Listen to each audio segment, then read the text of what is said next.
ঋতিকা কেমন আছো? আমাকে শুনতে পাচ্ছো? ঋতিকা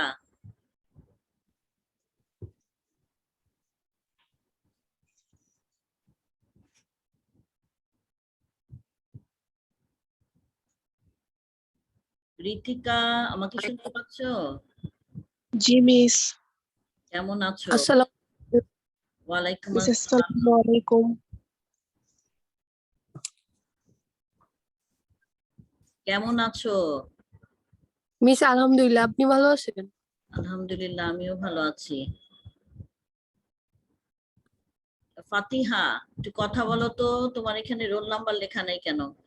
ফাতিহা, ফারিন, মিস লিখতেছি। লিখে ফেলো বাবা।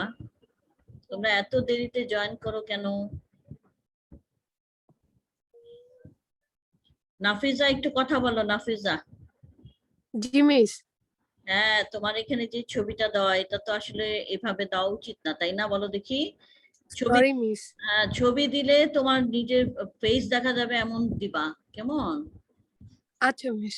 হ্যাঁ, এই ধরনের ছবি বাদ দিয়ে দিতে হবে। আচ্ছা মিস।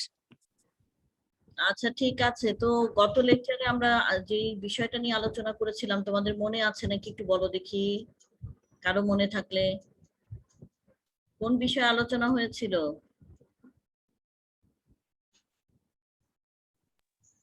মিস আমরা ইন্টারফেস নিয়ে পড়ছিলাম, তারপরে ওই মাইটোসিসের গুরুত্ব। মাইটোসিসের গুরুত্ব তো পড়ি নাই, মাইটোসিস পড়েছিলাম গত লেকচারে। তার আগে আমরা সেল সাইকেল নিয়ে আলোচনা করেছিলাম, তাই না? প্রথমে সেল সাইকেল নিয়ে আলোচনা করেছিলাম, এরপরে মাইটোসিস, সরি, মিওসিস নিয়ে আলোচনা ছিল, এরপরে আমরা মাইটোসিস, গত লেকচারে আমরা মাইটোসিস সম্পর্কে জেনেছি এবং সেখান থেকে কি ধরনের বোর্ড কোশ্চেন আসে সেই সম্পর্কেও কিন্তু আমরা আলোচনা করেছিলাম। তোমরা আসলে কি করছো আমি বুঝতে পারছি না। হ্যাঁ, এত ছোট একটা সিলেবাস বারবার করে তোমাদের সামনে আমরা আবার উপস্থাপন করছি। যে চ্যাপ্টার গুলো আছে সেগুলোকে তোমাদের সুবিধার জন্য। তোমরা, আমার মনে হয় না বাসায় কোনো পড়ালেখা করো। তোমাদের যখন ভর্তি পরীক্ষা হবে তখন তোমরা কিন্তু মারাত্মক সমস্যায় পড়ে যাবা। এইচএসসি পরীক্ষায় তো পড়বাই, যদি পরীক্ষা হয়, আল্লাহ যেন তাই করে, পরীক্ষা না দিলে তো আরেক সমস্যায় পড়বা। আচ্ছা, যাই হোক মেয়েরা, তোমরা মাত্র আছো হলো 10 জন। তো সবাই উপস্থিতি দিয়ে দাও, সবাই উপস্থিতি দাও, আমরা মূল আলোচনায় চলে যাব। 5 জন উপস্থিতি দিয়েছো, বাকিরা চ্যাট বক্সে যে উপস্থিতি দিয়ে দাও।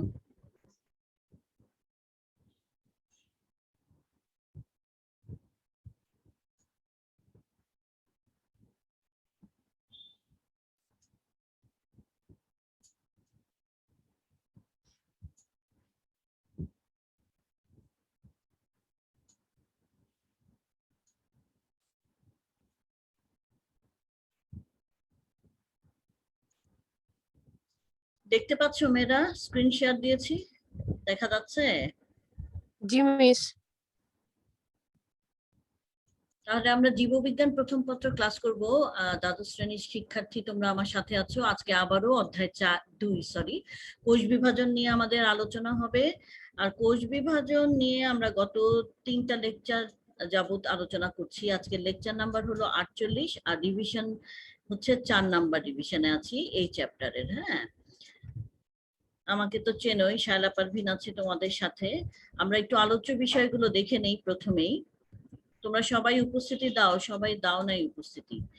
আলোচ্য বিষয়গুলো গত লেকচারে ছিল, তোমাদের মনে আছে আশা করি। আর কিছুক্ষণ আগেও তো বললাম যে প্রধানত আমরা কি মাইটোসিস বা এম ফেজ নিয়ে আলোচনা করেছিলাম। তার আগের লেকচারে আমরা সেল সাইকেল নিয়ে আলোচনা করেছিলাম। সেল সাইকেলের একটা অংশ হলো ইন্টারফেজ, সেইটা নিয়ে আলোচনা ছিল।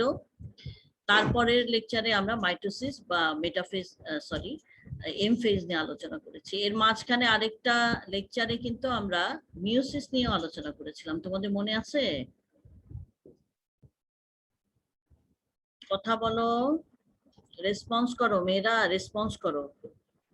আচ্ছা, যাই হোক, ক্যারিওকাইনেসিস। হ্যাঁ, তোমরা জানো যে মাইটোসিস যখন আমরা আলোচনা করব মূলত আলোচনার বিষয়বস্তু হবে ক্যারিওকাইনেসিস। কেউ বলতে পারবা ক্যারিওকাইনেসিস কি? ক্যারিওকাইনেসিস কি বলো তো? ক্লাস 8 থেকে পড়ে আসছো। ক্যারিওকাইনেসিস কি? মাইটোসিস কোষ বিভাজনে মাতৃকোষ নিউক্লিয়াস থেকে দুটি অপত্য নিউক্লিয়াস সৃষ্টি প্রক্রিয়া। হওয়াকে ক্যারিওকাইনেসিস। আচ্ছা, তার মানে হচ্ছে নিউক্লিয়াসের বিভাজনকে ক্যারিওকাইনেসিস বলে, তাই তো? আচ্ছা, তাহলে আজকে যে আলোচ্য বিষয় সেটা হচ্ছে সাইটোকাইনেসিস। গত লেকচারে আমরা ক্যারিওকাইনেসিস জেনেছি, মাইটোসিসের বিভিন্ন ধাপগুলো পড়েছিলাম। হ্যাঁ, আজকে আমরা সাইটোকাইনেসিস পড়বো। সাইটোকাইনেসিস কি বলতো তাহলে? বলো, সাইটোকাইনেসিস কি মনে আছে? এরপরে আচ্ছা ঠিক আছে, সাইটোকাইনেসিস নিয়ে তো আজকে আলোচনা হবেই। আজকে এই আলোচনা কিন্তু তোমাদের নতুন না, এই বিষয়ে আলোচনা হয়েছে তোমাদের মানে তোমরা যখন কলেজে ছিলে, মানে কলেজে যখন পড়ছো তখন কিন্তু সেকেন্ড চ্যাপ্টারই ছিল এটা, তাই না? তাহলে তখন এটা আলোচনা হয়েছে ক্লাস 8, 9, 10, 11, 12 সবসময় পড়েছো। তাহলে এখন কেন বলতে পারছো না সাইটোকাইনেসিস কি? যাই হোক, আমার রিভিশন ক্লাসে আবার তোমরা একটু মনে করে দেখো। তো দেখো, ক্যারিওকাইনেসিস এবং সাইটোকাইনেসিসের পার্থক্যটাও দেখবো, মাইটোসিসের গুরুত্ব দেখবো, অনিয়ন্ত্রিত মাইটোসিস সম্পর্কে জানবো মানে আগেই জেনেছি, আজকে আবার আলোচনাটা করব। আর কোষের মৃত্যু বিভিন্ন ভাবে হয় আমাদের দেহে, কোষের মৃত্যু সেই সম্পর্কে একটু জানবো। তারপরে জানবো মাইটোটিক ইন্ডেক্স সম্পর্কে। এরপরে আছে অ্যামাইটোসিস ও মাইটোসিসের পার্থক্য। এতগুলো বিষয় মনে হচ্ছে, আসলে এই বিষয়গুলো খুব ছোট ছোট আকারে আমাদের এই বইগুলোতে উপস্থাপিত আছে, খুব অল্প তথ্য নিয়ে। তো আমরা একটু দেখে নেই চলো। আর এই যে আজকে যে আলোচনায় বিষয়বস্তু, এই বিষয়বস্তুগুলো থেকে যেমন দুই একটা বিষয় আছে যেগুলো থেকে বড় প্রশ্ন আসে। হ্যাঁ, যেমন পার্থক্যগুলো, হ্যাঁ, তারপরে মাইটোসিসের গুরুত্ব, এগুলো থেকে বড় কোশ্চেন আসে। কিন্তু বাকিগুলো থেকে এই যে মাইটোটিক ইন্ডেক্স, কোষের মৃত্যু, অনিয়ন্ত্রিত মাইটোসিস, সাইটোকাইনেসিস, এগুলো থেকে মূলত তোমার শর্ট কোশ্চেন এবং মানে জ্ঞান অনুধাবনমূলক প্রশ্ন এবং তোমার অবজেক্টিভ কোশ্চেন থেকে কোশ্চেন এসে থাকে। হ্যাঁ, এই অবজেক্টিভ কোশ্চেন নিয়েও কিন্তু আমাদের ধারণা, মানে কোশ্চেনের আনসার গুলোকে আমরা সঠিকভাবে দিতে পারি না, যেহেতু আমাদের ধারণা একেবারে সঠিক না। হ্যাঁ, খুব হালকা পাতলা করে পড়ো তোমরা, গভীর ভাবে কোনো কিছুই পড়ো না, এই কারণে মনেও থাকে না, আনসারও সঠিকভাবে। বলো মেয়েরা কি বলছো? আচ্ছা, তোমরা এখন 13 জন আছো, 8 জন উপস্থিতি দিয়েছো, সবাই দাও তো উপস্থিতি। তো আমরা প্রথমেই জানবো সাইটোকাইনেসিস সম্পর্কে। একটা চিত্র দেখতে পাচ্ছ, সাইটোকাইনেসিস মানে নিশ্চয়ই এখন বুঝতে পারছো মেয়েরা, প্রোটোপ্লাজমের বা সাইটোপ্লাজমের বিভাজন। বিভাজনরত কোষে সাইটোপ্লাজম দুভাগে বিভক্ত হওয়াই হচ্ছে সাইটোকাইনেসিস। এই দেখো, এখানে একটা কোষ যখন বিভাজিত হচ্ছে একেবারে শেষের পর্যায়ে, যেটা টেলোফেজ পর্যায়ে, তখন কিন্তু দুইটা নিউক্লিয়াস দুই প্রান্তে তৈরি হয়ে যায় বা সৃষ্টি হয়। এই দুই প্রান্তে দুইটা নিউক্লিয়াস যখন তৈরি হয়ে যায় তখন কি আরম্ভ হয়? সাইটোকাইনেসিস, অর্থাৎ সাইটোপ্লাজমের বিভাজন। কেননা যখন সাইটোপ্লাজমের বিভাজন হবে শুধুমাত্র তখনই কিন্তু দুইটা কোষ ভিন্ন হতে পারবে, যেহেতু দুইটা নিউক্লিয়াস আছে। হ্যাঁ, দুইটা নিউক্লিয়াস থাকাটা একটা কোষের জন্য কিন্তু স্বাভাবিক না।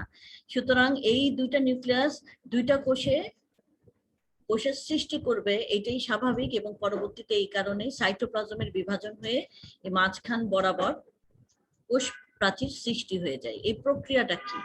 হ্যাঁ, এই পুরা প্রক্রিয়াটাই হচ্ছে সাইটোকাইনেসিসের অন্তর্ভুক্ত। তাহলে কিভাবে হয় এই কাজটা? আমরা প্রথমে জানবো উদ্ভিদ কোষে কি হয় এই সময়। সাইটোকাইনেসিসের সময় উদ্ভিদ কোষে কি হয়?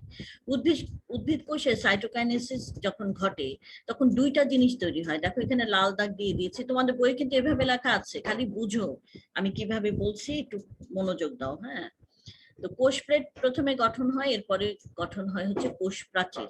ঠিক আছে, এই দুইটা সৃষ্টির মধ্য দিয়ে সাইটোকাইনেসিস সম্পন্ন হয়। তো মাঝখানে যদি কোনো ডিভাইডার না তৈরি হয় তাহলে কিন্তু সাইটোপ্লাজমটা বিভক্ত থাকতে পারবে না। ঠিক আছে, আচ্ছা, তো উদ্ভিদ কোষে কি হয়? যে স্পিন্ডল যন্ত্র, তোমরা জানো যে মাইটোসিসের যে টেলোফেজ পর্যায়ে সেই পর্যন্ত তোমরা এভাবে করে স্পিন্ডল যন্ত্র দেখেছো না? মেয়েরা একটু বলো দেখি, হ্যাঁ অথবা না? মিস হ্যাঁ, সেই জি মিস দেখছি। যন্ত্রটার মাঝখানটা একটু ফাঁপা না, মাকু আকৃতির, তো মাঝখানটা বেশ মোটা। সেইটা আস্তে আস্তে করে আরো ছড়িয়ে যায়, যে এই যে তোমার কোষ প্রাচীরের দিক পর্যন্ত বিস্তৃত হয়। ঠিক আছে? তো বিষুবীয় অঞ্চল ক্রমশ প্রশস্ত হয়ে কোষ প্রাচীরকে স্পর্শ করে, প্রশস্ত হয়ে এই জায়গাটাতে স্পর্শ করে, এবং সূত্রগুলো আস্তে আস্তে কি হয়, স্পর্শ করার পর আস্তে আস্তে এখানে যে অনেকগুলো সূত্র ছিল সেগুলো আস্তে আস্তে করে মিলিয়ে যায়, হ্যাঁ, অদৃশ্য হয়ে যায়। তো এই যে এন্ডোপ্লাজমিক রেটিকুলাম তোমরা চেনো, এন্ডোপ্লাজমিক রেটিকুলাম চেনো না মেয়েরা? নিউক্লিয়াসের সাথে সংযুক্ত থাকে, যে কাছাকাছি থাকে, হ্যাঁ অথবা না? কোষের একটা অঙ্গাণু না এন্ডোপ্লাজমিক রেটিকুলাম? জি মিস হ্যাঁ, সেই এন্ডোপ্লাজমিক রেটিকুলাম থেকে কিছু মানে ক্ষুদ্র অংশ আছে, যেমন ফ্র্যাগমোপ্লাস্ট নামক অংশ আসে, এবং ক্ষুদ্র ভ্যাসিকেলও আসে। এগুলো মিলিত হয় এবং এখানে একটা কোষ প্লেটের সৃষ্টি করে, হ্যাঁ, একটা ডিভাইডারের মতো সৃষ্টি হয়। এখানে কি কি মিলে? একটা হচ্ছে তোমার এন্ডোপ্লাজমিক রেটিকুলাম থেকে আসা ফ্র্যাগমোপ্লাস্ট, আরেকটা হচ্ছে কিছু ভ্যাসিকেল। ঠিক আছে? দুইটা মিলে এই কোষ প্লেট গঠন করে। এই যে কোষ প্রাচীর তৈরি হচ্ছে, তার আগে কিন্তু এখানে এরকম একটা পাতলা একটা কোষ প্লেট সৃষ্টি হয়। তো এই যে তোমার বিষুবীয় অঞ্চল, এই বিষুবীয় অঞ্চলে পরবর্তীতে আরো কিছু ঘটনা ঘটে। দেখো, লাইসোজোমের ন্যায় ফ্র্যাগমোজোমও জমা হয়। আচ্ছা, আমরা আবার চিত্রটা দেখি। এই যে তোমার এই যে এখানে আবার কিছু ফ্র্যাগমোজোম জমা হয়, এবং ফ্র্যাগমোজোম জমা হয়ে প্লাজমা লেমা নামক ঝিল্লির সৃষ্টি করে।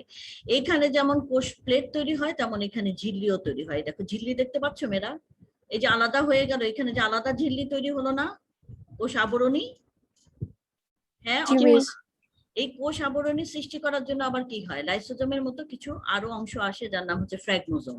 ফ্র্যাগমোজোম এসে মিলিত হয় এবং প্লাজমা লেমা বা কোষ ঝিল্লির সৃষ্টি করে। তাহলে আমরা জানলাম কোষ প্লেট তৈরি হলো, দুইটা জিনিস জমা হয়, এবং এরপরে হ্যাঁ এর দুই পাশে আবার ফ্র্যাগমোজোম জমা হয়, ফ্র্যাগমোজোম জমা হয়ে প্লাজমা লেমা বা কোষ আবরণীর সৃষ্টি হয়, যে নতুন করে যে অংশটা সৃষ্টি হলো, এখানে তো ছিল না, নতুন করে তৈরি হলো। এখন কোষ প্লেট যেটা ছিল, যেটা কিছুক্ষণ আগে আমি বললাম তৈরি হলো, সেটার উপর আবার কিছু পদার্থ জমে। একটা হচ্ছে হেমিসেলুলোজ এবং অন্যান্য কিছু পদার্থ জমে, এবং জমে এই কোষ প্লেটটা থেকে আস্তে আস্তে কোষ প্রাচীর সৃষ্টি হয়। আমার কথা বোঝা গেল মেয়েরা? কোষ প্রাচীর সৃষ্টির আগে কোষ প্লেট তৈরি হয়। এই কোষ প্লেটের উপর আবার কিছু পদার্থ জমা হয়, এর মধ্যে কিছু হেমিসেলুলোজ আছে, আবার অন্য কোনো পদার্থ আছে। এগুলো জমা হওয়ার পরে এই কোষ প্লেট থেকে কোষ প্রাচীর তৈরি হয়, ডট ডট আর থাকে না, এটা পরিপূর্ণ হয়ে যায়, কোষ প্রাচীর তৈরি করে। তো কোষ প্রাচীর গঠনের ফলে মাতৃকোষটা কি হয়, দুইটা ভাগে বিভক্ত হয়। এখানে যখন একটা প্রাচীর সৃষ্টি হয়ে যাবে পরিপূর্ণ, তখন এই দুই অংশ দুই দিকে চলে যাবে, এবং এর মাঝখানে এটা পরিপূর্ণ গঠনের ফলে দুইটা কোষ উৎপন্ন হয়ে যাবে। আমার কথা কি বোঝা গেল? জি মিস মনে হচ্ছে নতুন পড়াচ্ছি, ফার্স্ট ইয়ারকে পড়াচ্ছি মনে হচ্ছে। আসলে তো তোমরা এখন পরীক্ষা দিতে প্রস্তুত হওয়ার কথা, তাই না? যাই হোক, কিন্তু প্রাণীকোষে এই বিষয়টা এত কঠিন না। প্রাণীকোষে যেহেতু কোষ প্রাচীর সৃষ্টি হওয়ার প্রয়োজন হয় না, শুধুমাত্র কি দরকার, কোষ আবরণী। তাহলে সেই ক্ষেত্রে তোমাদের মনে আছে কিনা, আমরা অ্যামাইটোসিস পড়েছিলাম না মেয়েরা? অ্যামাইটোসিস মনে আছে? Amitosis, mitosis, meiosis. অ্যামাইটোসিস জি সহজ জি সরল মিস। একটা কোষ বিভাজন প্রক্রিয়া। সেই বিভাজন প্রক্রিয়াতে যেমন এই যে কোষ আবরণী এরকম ভিতরের দিকে এরকম চলে গিয়েছিল, মনে আছে কিনা তোমাদের? ভিতরের দিকে প্রবেশ করে আস্তে আস্তে দুইটা অংশ পরস্পর মুখোমুখি মিলিত হলো এই জায়গাটাতে, এরপরে দুইটা কোষ ভিন্ন হয়ে গিয়েছিল। ঠিক সেইভাবেই তোমার প্রাণীর ক্ষেত্রে স্পিন্ডল যন্ত্রের বিষুবীয় অঞ্চল বরাবর কোষ ঝিল্লিটা এরকম গর্তের মতো ভিতরে ঢুকে যায়, এই সাইডটাও ভিতরে ঢুকে যায়, মুখোমুখি অবস্থান করে, এবং তোমার দুই ভাগে বিভক্ত হয়ে যায়। বুঝতে পারছো? এখানে প্রোটিন অ্যাকশন প্রোটিন অ্যাক্টিন এবং মায়োসিন এই দুটা কোষ ঝিল্লির এই খাস সৃষ্টিতে সহায়তা করে। এই যে এখান দিয়ে যে খাস সৃষ্টি হয়ে ভিতরের দিকে আসে, এইখানে দুইটা জিনিস কাজ করে, একটা হচ্ছে প্রোটিন, একটা নাম হচ্ছে অ্যাক্টিন, আর আরেকটা হচ্ছে মায়োসিন। এই হলো তোমার সাইটোপ্লাজমের বিভাজন বা সাইটোকাইনেসিস। এখানে কোনো কোশ্চেন থাকলে করো, না হলে পরবর্তী অংশে চলে যাব।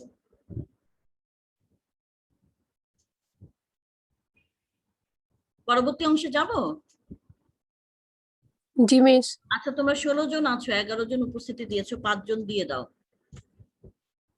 এরপরে আমরা সাইটোকাইনেসিস না হলে কি হয় সেই বিষয়টা জানবো। কেন সাইটোকাইনেসিস আমরা পড়ছি, কেন এটার প্রয়োজন আছে, কেন এটা জানবো আমরা। এটা খুবই গুরুত্বপূর্ণ একটা অংশ, কোষ বিভাজনের একটা অংশ সাইটোকাইনেসিস। সাইটোকাইনেসিস না হলে কিন্তু একটা কোষ থেকে দুইটা কোষ হওয়া মুশকিল, হবে না, সোজাসুজি কথা হবে না। তখন কিন্তু নিউক্লিয়াসের বিভাজন যে হয়ে, যেমন দুইটা নিউক্লিয়াস হয়েছিল, আরো বারবার বিভাজিত হতে থাকবে এবং কি হবে, একটা কোষের মধ্যে অনেকগুলা নিউক্লিয়াস তৈরি হয়ে যাবে।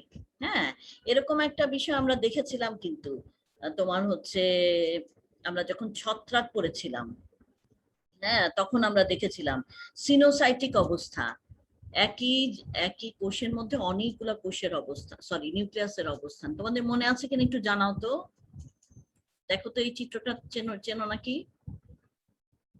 সিনোসাইটিক হাইফি মনে আছে তোমাদের মেয়েরা?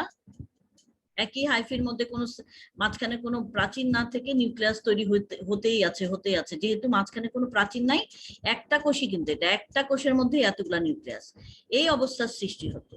ঠিক আছে, যদি সাইটোকাইনেসিস না হতো। তো আমরা যে ডাবের পানি খাই না, এই ডাবের পানি কিন্তু এই যে তোমার ফ্রি নিউক্লিয়ার ডিভিশনের একটা ফল।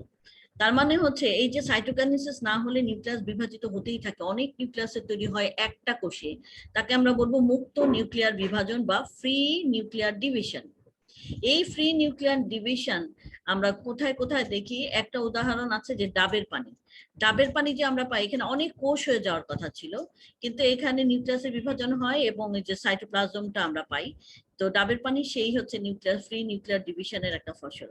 আর কোন কোন শৈবাল, ছত্রাক, তারপর প্রাণী কোষেও কিন্তু আমরা ক্যারিওকাইনেসিস না ঘটে কিন্তু সাইটোকাইনেসিস ঘটে না, এই অবস্থাটা পাওয়া যায়। এর ফলে একটা কোষে বহু নিউক্লিয়াস হয়। এই ধরনের উদ্ভিদ কোষকে বলা হয় হচ্ছে সিনোসাইটিক। এই যেটা সিনোসাইটিক, এখানে আমরা ছত্রাককে দেখতে পাচ্ছি সিনোসাইটিক অবস্থায়। আর প্রাণী কোষে যদি এমনটি হয়, তাহলে আমরা তাদেরকে বলবো প্লাজমোডিয়াম। প্লাজমোডিয়াম, ঠিক আছে। তাহলে সিনোসাইটিক কি, প্লাজমোডিয়াম কি, আর ফ্রি নিউক্লিয়ার ডিভিশন বা মুক্ত নিউক্লিয়ার ডিভিশন কি এবং কোথায় পাওয়া যায়, এই বিষয়টা কি বোঝা গেল মেয়েরা? হ্যাঁ মিস। জি মিস। আচ্ছা, এটা কিন্তু একই সাথে তোমরা যদি না পড়ো তাহলে মনে রাখতে পারবা না। হ্যাঁ, অবজেক্টিভ কোশ্চেন আসতে পারে, জ্ঞানমূলক, অনুধাবনমূলক প্রশ্ন আসতে পারে, এগুলো খুবই গুরুত্বপূর্ণ অংশ কিন্তু। হ্যাঁ, তাহলে আমরা পরবর্তী অংশে চলে যাই। এরপরেই আছে ক্যারিওকাইনেসিস ও সাইটোকাইনেসিস এর পার্থক্য। যেহেতু আমরা গত লেকচারে পড়েছিলাম ক্যারিওকাইনেসিস, আজকে জানলাম সাইটোকাইনেসিস, তাহলে এই দুটার মধ্যে কোনো পার্থক্য পাই কিনা একটু দেখি। তো ক্যারিওকাইনেসিস মানে হচ্ছে নিউক্লিয়ার বিভাজন, তাই না মেয়েরা? নিউক্লিয়াসের না? জি মিস। সাইটোকাইনেসিস মানে হচ্ছে সাইটোপ্লাজমের বিভাজন। এখানে কিন্তু তোমার হচ্ছে নাম দেখেই বোঝা যায়। এই যে তোমার ক্যারিওকাইনেসিস, এইটা হচ্ছে 5টা ধাপে বা অনেক দীর্ঘ প্রক্রিয়া, জটিল প্রক্রিয়া, অনেক সময়ের প্রয়োজন হয়। কিন্তু সাইটোকাইনেসিস এখন যেটা দেখলা, সেটা কিন্তু এই ক্যারিওকাইনেসিস এর মতো এত জটিল কঠিন প্রক্রিয়া না, এত বড় প্রক্রিয়াও না, অনেক কম সময়ের মধ্যে সহজ সরল ভাবে এটা সংঘটিত হয়। 3 নম্বরে দেখো, সমগ্র প্রক্রিয়াটি যেহেতু অনেক বড় ক্যারিওকাইনেসিস, আমরা গত লেকচারেই জেনেছি যে এগুলোকে অনেকগুলো পর্যায় বা ধাপে বিভক্ত করা হয় বা দশায় বিভক্ত হয়েছে, prophase, prometaphase, metaphase, anaphase, telophase. কিন্তু একটু আগে আমরা যে দেখলাম সাইটোকাইনেসিসকে, এটা যেহেতু সহজ সরল প্রক্রিয়া, তাহলে এটাকে বিভিন্ন পর্যায়ে বিভক্ত করা হয় না, প্রয়োজন নাই আসলে। 4 নম্বরে দেখো, নিউক্লিয়াস বিভাজিত হয়ে দুটি অপত্য নিউক্লিয়াসে পরিণত হয়। ক্যারিওকাইনেসিস কি হয়, মাইটোসিসের ক্যারিওকাইনেসিসে কি হয়, একটা নিউক্লিয়াস বিভাজিত হয়ে দুইটা নিউক্লিয়াস হয়। কিন্তু যে সাইটোকাইনেসিস, এখানে কিন্তু সাইটোপ্লাজমটা সমান দুইটি ভাগে বিভক্ত হয়। তাহলে এখানে নিউক্লিয়াস বিভাজন হচ্ছে, সাইটোপ্লাজম বিভাজিত হচ্ছে। নিউক্লিয়াস বিভাজিত হয়ে দুইটা নিউক্লিয়াস তৈরি হয়, আর সাইটোকাইনেসিসে সাইটোপ্লাজম যতটুকু থাকে সেটা সমান দুই ভাগে বিভক্ত হয়ে দুইটা কোষের মধ্যে চলে যায়। আর একইভাবে বলছে নিউক্লিয়াসের সংখ্যা বৃদ্ধি ঘটে ক্যারিওকাইনেসিসে। আর এই যে সাইটোকাইনেসিস, এটা কিন্তু ভিন্ন কথা, সেটা হচ্ছে কোষের সংখ্যা বৃদ্ধি ঘটে। কেননা আমরা কিছুক্ষণ আগেই দেখলাম যে সাইটোকাইনেসিস হইলেই কিন্তু একটা কোষ থেকে দুইটা কোষ হওয়া সম্ভব, ক্যারিওকাইনেসিস হলে একটা কোষ থেকে দুইটা কোষ হবেই এমন কোনো নিশ্চয়তা নাই। কেননা ক্যারিওকাইনেসিস এর পরে সাইটোকাইনেসিস না হলে কিন্তু দুইটা কোষ হবে না। তার মানে সাইটোকাইনেসিস এর গুরুত্ব কতটুকু বুঝতে পারছো মেয়েরা? হ্যাঁ অথবা না, বুঝছো কিনা? হ্যাঁ মিস। জি মিস। হ্যাঁ, এই তো একটা কোশ্চেন চলে আসলো, উচ্চতর দক্ষতা ভিত্তিক একটা প্রশ্ন, যে সাইটোকাইনেসিস ও ক্যারিওকাইনেসিস এর মধ্যে কোনো একটা যদি সম্পাদিত না হয় তাহলে আমাদের গঠনে বা আমাদের শারীরিক কাজগুলো কিভাবে বিঘ্নিত হবে, অথবা কোনো সমস্যার সৃষ্টি হবে কিনা, বা আমাদের দেহে কোনো প্রভাব বিস্তার করবে কিনা। হ্যাঁ, বিশ্লেষণ করো, যৌক্তিক আলোচনা করো। দেখতে পাচ্ছ, তাহলে আমাদের কিন্তু দুইটা বিষয়ে জানতে হবে। ক্যারিওকাইনেসিস সাইটোকাইনেসিস এর আগে হয়, অবশ্যই আগে আমরা দেখেছি ক্যারিওকাইনেসিস ঘটতে থাকে এবং দুইটা কোষে, একটা কোষে যখন দুইটা নিউক্লিয়াস হয়ে যায় তারপরে কিন্তু সাইটোকাইনেসিস হয়, তাই না মেয়েরা? তাহলে কোনটা আগে ঘটলো, কোনটা আগে ঘটলো, ক্যারিওকাইনেসিস নাকি সাইটোকাইনেসিস? ক্যারিওকাইনেসিস আগে। হ্যাঁ, আচ্ছা এখন বলো, ক্যারিওকাইনেসিস এর পরে যদি সাইটোকাইনেসিস না হয় তাহলে কি হবে? কিছু সাইটোপ্লাজমের বিভাজন ঘটবে না, তারপরে সরল পদ্ধতি ও কম সময়ের প্রয়োজনে বেশি সময় লাগবে। কেন বেশি সময় লাগবে, বুঝলাম না তো। সাইটোকাইনেসিস না। সাইটোকাইনেসিস যদি না হয় তাহলে কি হবে? সাইটোকাইনেসিস না হলে দুইটা কোষে বিভক্ত হবে না, শুধুমাত্র তোমার নিউক্লিয়াস বিভাজন হবে, নিউক্লিয়াসের পর আবার বিভাজিত হবে, হলে পরে কিছুক্ষণ আগে ফ্রি নিউক্লিয়ার ডিভিশন হয়েছিল, সেখানে আমরা সিনোসাইটিক অবস্থা বা হচ্ছে প্লাজমোডিয়াম অবস্থা পাবো। কিছুক্ষণ আগে না আমরা পড়লাম মেয়েরা, সাইটোকাইনেসিস না হলে কি হয়, এখন বুঝতে পারছো? বলো দেখি। জি মিস। হ্যাঁ, এগুলা মাথায় রাখবে, এক্ষুনি তো জানলা। এরপরে আমরা 11টা পয়েন্টে মাইটোসিসের গুরুত্ব আমরা পেয়েছিলাম, এই আমাদের এই হাসান স্যারের বইয়ের মধ্যে আছে। এই বিষয়গুলো আর আমি আলোচনায় নিব না, আলোচনায় যাব না, তোমরা জানো এগুলা ক্লাস 8 থেকেই পড়ে আসছো। দেহ গঠন আর দৈহিক বৃদ্ধি দুইটাই হয়, আমাদের দেহ গঠনের জন্য মাইটোসিসের প্রয়োজন, কারণ গঠন হওয়ার জন্য একটা কোষ থেকে আস্তে আস্তে অনেক কোষের প্রয়োজন হয়, এবং তারপরে যে আমাদের বৃদ্ধি ঘটে সেখানেও কিন্তু কোষের সংখ্যা বৃদ্ধির প্রয়োজন, সেটার জন্য মাইটোসিস জরুরি। এছাড়া বংশবৃদ্ধি, অনেক এককোষী সুকেন্দ্রিক জীব আছে যাদের মধ্যে মাইটোসিস হয়, এবং মাইটোসিস তাদের মধ্যে হলে সংখ্যা বৃদ্ধি হওয়া মানেই হচ্ছে তাদের কি হয়, বংশবৃদ্ধি হয়। এককোষী জীবের ক্ষেত্রে মাইটোসিসের দ্বারা বংশবৃদ্ধি ঘটে। এছাড়া জননাঙ্গ সৃষ্টি, যে কোনো অঙ্গ সৃষ্টিতে আমাদের যেহেতু মাইটোসিস প্রয়োজন, তাহলে জননাঙ্গ সৃষ্টির ক্ষেত্রে মাইটোসিস লাগে। আর তোমরা জানো জনন কোষ সৃষ্টির জন্য জননাঙ্গ প্রয়োজন, জননাঙ্গ না থাকলে জনন কোষ সৃষ্টি হচ্ছে না উচ্চতর জীবে। তাহলে জনন কোষ তৈরি হওয়া এবং বারবার তৈরি হওয়া যে সংখ্যা বৃদ্ধি, এটার জন্য প্রয়োজন মাইটোসিসের। এরপরে নির্দিষ্ট আকার আয়তন আমাদের রক্ষা করে মাইটোসিস। এছাড়া নিউক্লিয়াস ও সাইটোপ্লাজমের ভারসাম্য কিভাবে রক্ষা হয়, কিছুক্ষণ আগেই তোমরা দেখলা যে নিউক্লিয়াস বিভাজিত হয়ে যাচ্ছে, এর ফলে নিউক্লিয়াসের সমস্ত উপাদান একইভাবে বিভক্ত হয়, হ্যাঁ, তার মানে ভারসাম্য রক্ষা হচ্ছে। এছাড়া সাইটোপ্লাজম কিন্তু একদম সমান দুই ভাগে বিভক্ত হয়ে যায় এই মাইটোসিসের ফলে। এর ফলে এই যে কোষের যে ভারসাম্য এবং দেহের যে ভারসাম্য সবই রক্ষা পায়। আর ক্রোমোজোমের সমতা রক্ষাও হয় একইভাবে, কিছুক্ষণ আগেই বললাম যে মাইটোসিসের মাধ্যমে কি হয়, দুইটা কোষ যে সৃষ্টি হয়, দুইটা কোষ একেবারে সমান পরিমাণে ক্রোমোজোম পেয়ে থাকে, সমান বৈশিষ্ট্য সম্পন্ন ক্রোমোজোম পায়, সংখ্যা যেমন সমান, বৈশিষ্ট্য একই। এছাড়া আমাদের দেহে কোনো জায়গায় কেটে গেলে যে ক্ষত স্থান পূরণ করা, তারপরে আমাদের কোনো ক্ষয় হলে সেটা ক্ষয় পূরণ করা। আবার কোনো কোষ আছে যারা আর তৈরি হয় না, হ্যাঁ, মানে একটা কোষ থেকে বিভাজন হয় না, অতি অল্প সময়ের জন্য এরা জীবিত থাকে, যেমন মানুষের লোহিত রক্তকণিকা, তারপরে কর্নিয়া, আমাদের চোখের কর্নিয়ার বাইরের কোষ, এরা কিন্তু খুব অল্প সময় টিকে থাকে, ক্ষয়প্রাপ্ত হতে থাকে। তো এদের যে পুনরুৎপাদন আবার তৈরি হওয়া খুব প্রয়োজন, এই কারণে এই প্রয়োজন মেটাই হচ্ছে, এই প্রয়োজন মেটাই কে, মাইটোসিস। গুণগত বৈশিষ্ট্যের স্থিতিশীলতা রক্ষা, কিছুক্ষণ আগেই বলেছি, যেহেতু ক্রোমোজোম সংখ্যায় সমান থাকে দুই কোষে এবং তোমার বৈশিষ্ট্যও সমান থাকে, হ্যাঁ, তাহলে সেই ক্ষেত্রে তো আমাদের গুণগত যে বৈশিষ্ট্য এক একটা জীবের, সেইটার স্থিতিশীলতা, মানে বেসিক যে গুণ আমাদের এক একটা প্রাণীর বা উদ্ভিদের, সেই বেসিক গুণগুলো কিন্তু একই থাকে। অনিয়ন্ত্রিত মাইটোসিসের কুফল, তোমরা জানো এটা নিয়ন্ত্রিত অনিয়ন্ত্রিত যদি হয়, মাইটোসিস যদি নির্দিষ্ট নিয়মে মানে এই বিভাজন প্রক্রিয়া না চলে, তাহলে অতি স্পিডে যদি মানে বিভাজিত হতে থাকে কোষ মাইটোসিসের মধ্য দিয়ে, তাহলে কিন্তু ওই একই জায়গায় অনেক কোষ জমা হয়ে টিউমার সৃষ্টি হয়, পরবর্তীতে অনেকগুলো টিউমার আছে যারা কিনা ক্যান্সারে রূপান্তরিত হয়। তো আমরা এই বিষয়টা আরো ভালো মতো জানবো, অনিয়ন্ত্রিত মাইটোসিসের ব্যাপারটা। এই যে অনিয়ন্ত্রিত মাইটোসিস, হ্যাঁ এই বিষয়টা তোমাদের বইয়ে খুব সুন্দরভাবে দেওয়া আছে, তোমরা এই বিষয়ে কিছু জানো, আরো কিছু মানে তোমরা জানো তো আমি জানি, কিন্তু তোমরা তো পড়ো না, এই জন্য মনেও রাখতে পারো না। এই নিয়ে আলোচনা করবো কিনা একটু বলো দেখি মেয়েরা, আলোচনার প্রয়োজন আছে বলো অনিয়ন্ত্রিত মাইটোসিসের ব্যাপারটা, হ্যাঁ অথবা না জানাও? না মিস পারবো। পারবা? মানে আমার আলোচনা করতে হবে না তাই? আলোচনার প্রয়োজন আছে কিনা একটু বলো। মিস একটু অল্প করে।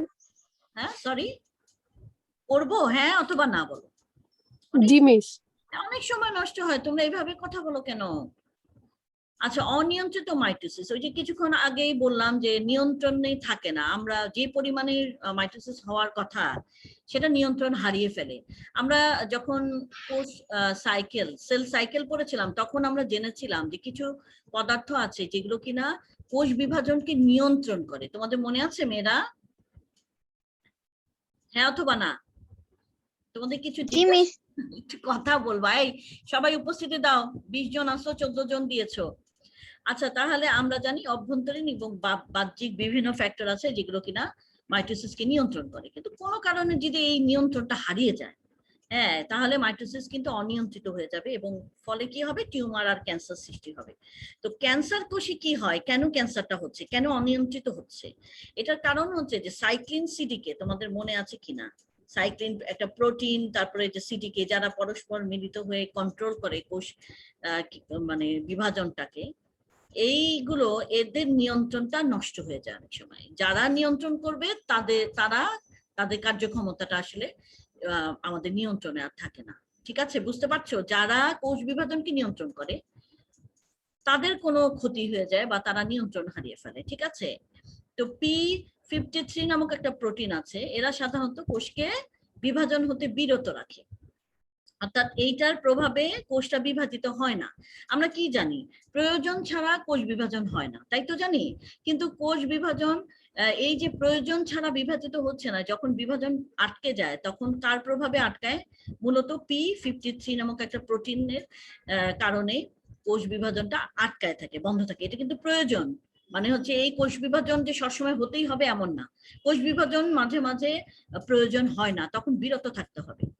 তো এইটি ডিফেক্টিভ যদি হয়ে যায়, হ্যাঁ যেমন এই P53টা যদি ডিফেক্টিভ হয়ে যায়, হ্যাঁ তার কার্যক্ষমতা যদি নিজের নিয়ন্ত্রণে না থাকে বা কোনো কারণে এটার কোনো ডিফেক্ট আসলো, তখন কি হয়, কোষ চক্রটা নিয়ন্ত্রণ হারায় ফেলে। আমরা জানি কোষ চক্র তো জানি যে কিভাবে আমাদের কোষকে মানে বিভাজনে সহায়তা করে। যেগুলো কোষের প্রয়োজন আছে বিভাজিত হওয়ার, তাদেরকে বিভাজনে মানে বিভাজনের দিকে এগিয়ে দেয়। আর যদি কোষ বিভাজন কোনো একটার প্রয়োজন না হলো, কোনো একটা কোষের যদি বিভাজনের দরকার না হয়, সেটাকে সেখানেই আটকায় দেয়। ঠিক আছে, এখন আমাদের যে শরীর, আমাদের যে মানুষের যে দেহ, এখানে অর্ধেক সংখ্যক কোষে কিন্তু ডিফেক্টিভ P53 আছে। আমাদের শরীরে অনেক কোষে আমাদের এই ধরনের ডিফেক্টিভ P53 আছে। তার মানে আমাদের শরীরে খুব সহজে কিন্তু মানে আল্লাহ মাফ করুক, ক্যান্সার সৃষ্টি হওয়ার মানে প্রবণতা থাকবেই, খুব সহজ ব্যাপারটা, হওয়াটাই স্বাভাবিক। হ্যাঁ, অধিক হারে ক্যান্সার সৃষ্টি হওয়ার সম্ভবত এটা একটা কারণ যে আমাদের বেশিরভাগ কোষের মধ্যে ডিফেক্টিভ P53 নামক প্রোটিন থাকে, যা কিনা আমাদের কোষকে আর নিয়ন্ত্রণে রাখতে পারে না, মানে আটকাতে পারে না, যেন বিভাজিত হয়, বিভাজিত হতেই থাকে, বিভাজনটাকে আটকাতে পারে না এর ফলে। হ্যাঁ, অথবা বিভাজনের জন্য এদের কোনো গ্রোথ ফ্যাক্টর লাগে না, বা ক্যান্সার কোষ যখন বিভাজিত হতেই থাকে তখন এরা কি করে, নিজেদের গ্রোথ ফ্যাক্টর নিজেরাই তৈরি করে নেয়। অথবা এমনও হতে পারে যে গ্রোথ ফ্যাক্টর লাগেই না। ঠিক আছে, তো কোষ চক্র নিয়ন্ত্রণকারী দু ধরনের প্রোটিন আছে, একটা হচ্ছে প্রোটিন কাইনেজ, একটা হচ্ছে সাইক্লিন। এই নিয়ন্ত্রণকারী জিনিসগুলো, এই কাইনেজ, সাইক্লিন, সিডিকে, তারপরে P53, এগুলাতে কোনো সমস্যা হলেই তোমার হচ্ছে নিয়ন্ত্রণ হারিয়ে ফেলবে মাইটোসিস। আমার কথা কি এতটুকু বুঝতে পারছো কি পারো না একটু বলো। মিস বুঝতে পারছি। আচ্ছা, তার মানে এই অনিয়ন্ত্রিত কোষ বিভাজনের কারণ হচ্ছে তোমার বিশেষ কিছু পদার্থ, যাদের নিয়ন্ত্রণ না থাকে বা কোনো কারণে তারা যদি ক্ষয়ক্ষতিগ্রস্ত হয়, তাহলে তাদের কাজগুলো আগের মতো থাকে না। হ্যাঁ, নিয়ন্ত্রণ হারালে আমাদের শরীরেও কিন্তু কোষগুলো আমাদের নিয়ন্ত্রণ ছাড়াই, মানে ওদের নিয়ন্ত্রণ ছাড়াই বিভাজিত হতে থাকবে এবং টিউমার হবে। তো টিউমার সৃষ্টি হওয়াকে বলা হয় কি অনকোজেনেসিস। এই লাল দাগ দাগ দেওয়া আন্ডারলাইন করা জায়গাগুলোকে মনে রাখবা। হ্যাঁ, মানে এগুলো আমাদের সংজ্ঞার জন্য প্রয়োজন। আমাদের হাতে আর 10 মিনিট সময় আছে, একটু তাড়াহুড়া করতে হবে। অনকোজেনেসিস। আর কোষচক্র বিনষ্টকারী জিন যেগুলো আছে তাদেরকে বলা হয় অনকোজিন। অনকোজেনেসিস মানে হচ্ছে টিউমার হওয়াটাকে আর বলা হয়। আর যারা যে জিনগুলো এর জন্য দায়ী তাদেরকে বলা হয় অনকোজিন। আর যেসব রাসায়নিক পদার্থ ক্যান্সার সৃষ্টিতে উৎসাহিত করে তাদেরকে বলা হয় মিউটাজিন। মিউটাজেন এগুলো হচ্ছে রাসায়নিক পদার্থ। আর মিউটাজেনকে তোমরা চেনো, একটা বিশেষ মিউটাজেনের নাম হচ্ছে কার্সিনোজেনিক। এদেরকেই বলা হয় কার্সিনোজেনিক। তার মানে হচ্ছে ক্যান্সার সৃষ্টি করার জন্য যে পদার্থগুলো দায়ী তাদেরকে আমরা বলি কার্সিনোজেনিক পদার্থ। ঠিক আছে?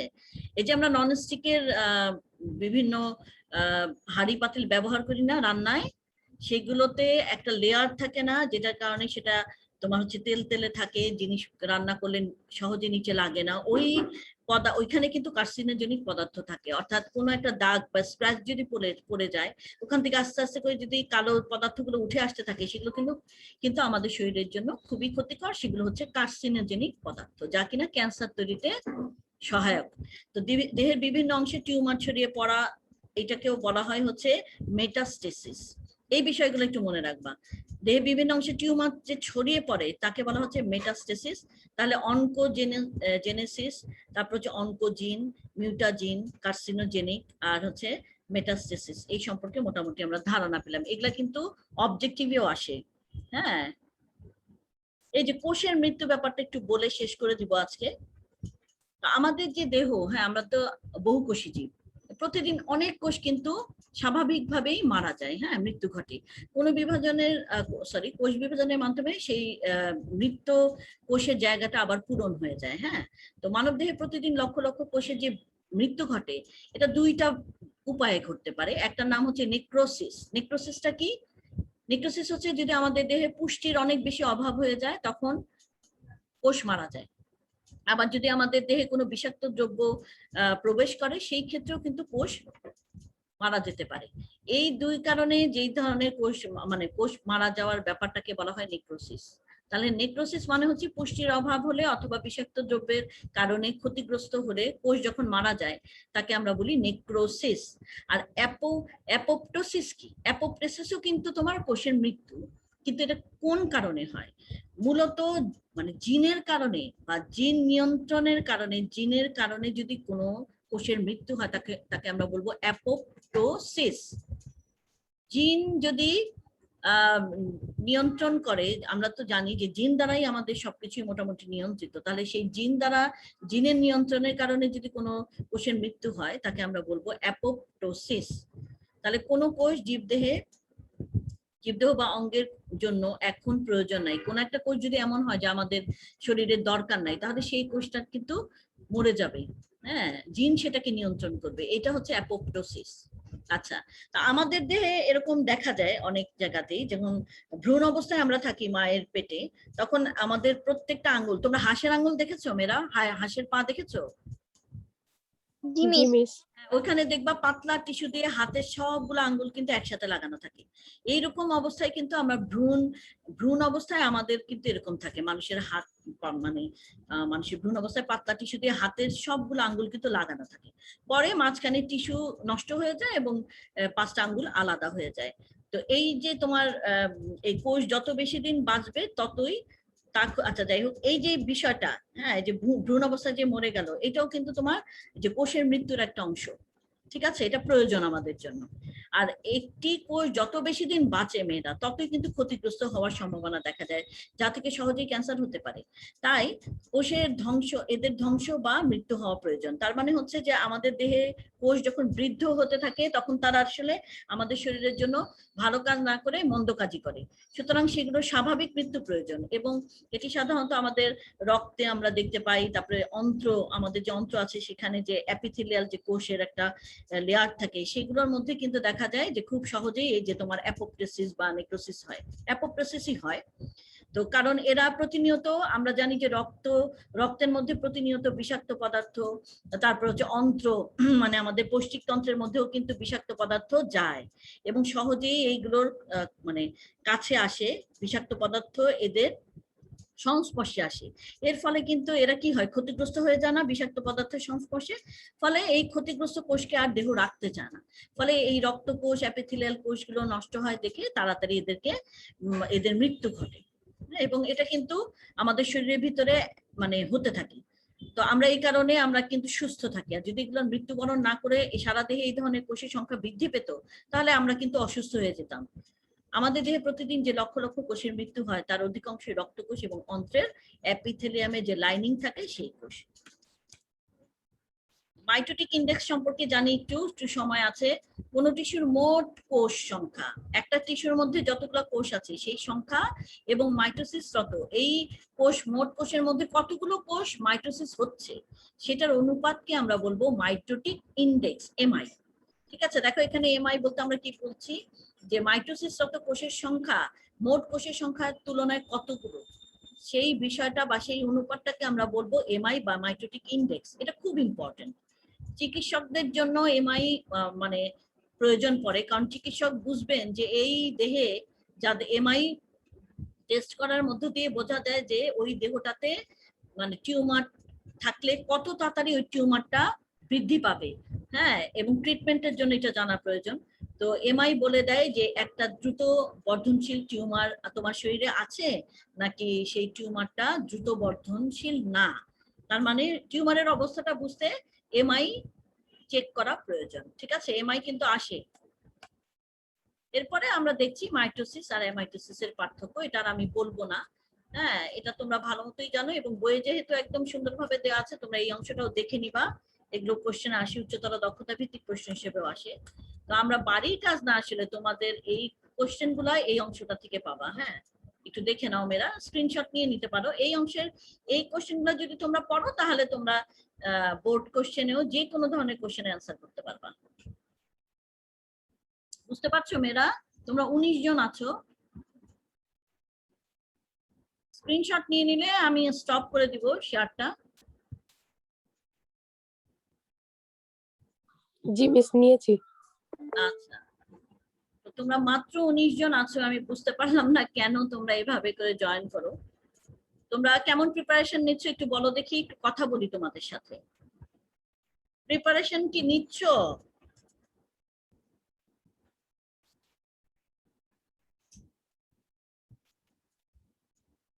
পরীক্ষার জন্য কি প্রিপারেশন নিচ্ছ? নাজিয়া, শিবরা, শুভ্রা, একটু কথা বলো তো। নাজিয়া, আনমিউটই আছো তুমি, একটু কথা বলো। নাজিয়া, শিবরা। মিস মোটামুটি।